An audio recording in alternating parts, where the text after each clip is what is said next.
The economy works like a simple machine.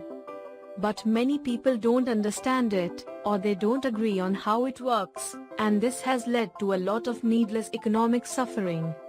Today, I'm going to break it down for you. This simple framework has helped me anticipate and navigate economic crises for over 30 years. Let's dive in. At its core, the economy is just a collection of transactions. A transaction happens every time someone buys something. It's simple. A buyer exchanges money or credit with a seller for goods, services, or assets. Credit works just like money, so when you add up all the money and credit spent, you get total spending. Total spending drives the economy. Divide spending by the quantity sold, and you get the price. That's it. Transactions are the building blocks of the economic machine. Markets are just groups of buyers and sellers making transactions for the same thing, like the stock market, the housing market, or the wheat market. The economy is the sum of all these markets. But here's the key: credit is the most important part of the economy, and it's also the least understood. Credit allows borrowers to spend more than they earn, which boosts the economy. When you borrow, you create a cycle. You spend more today but must spend less tomorrow to pay it back. This creates economic swings. The economy is driven by three main forces: productivity growth. Over time, we get better at producing things, which raises living standards.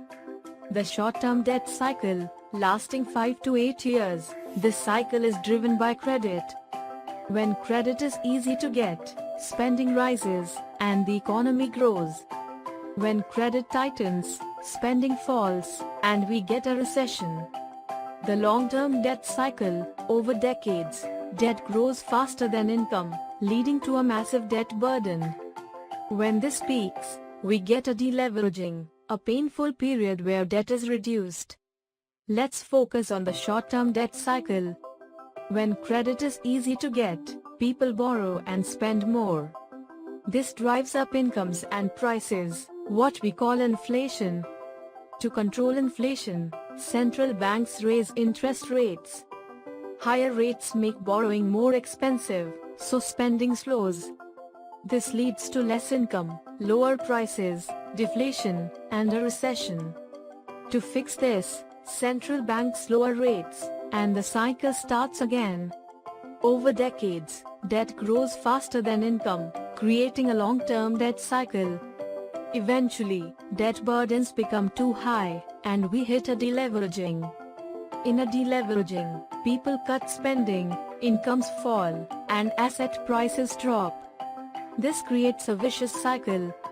Central banks can't just lower rates to fix it because rates are already near zero. Instead, they print money to stimulate the economy. This is a risky time, but if handled well, it can lead to a beautiful deleveraging, where debt burdens fall, and the economy recovers.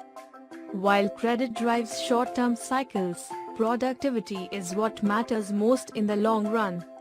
Productivity growth, getting better at producing things, is what raises living standards over time. Those who innovate and work hard see their productivity and incomes grow faster. But in the short term, credit can make incomes rise faster than productivity, creating imbalances. So, what should you take away from this? Here are 3 simple rules. Don't let debt rise faster than income. Your debt burdens will crush you. Don't let income rise faster than productivity. You'll become uncompetitive. Focus on raising productivity. It's what matters most in the long run. This framework has helped me understand the economy for over 30 years, and I hope it helps you too. The economy may seem complex, but it works like a simple machine. By understanding these principles, you can better navigate the ups and downs of the economic cycles. Thanks for watching, and remember, knowledge is power. For more insights, subscribe and stay tuned.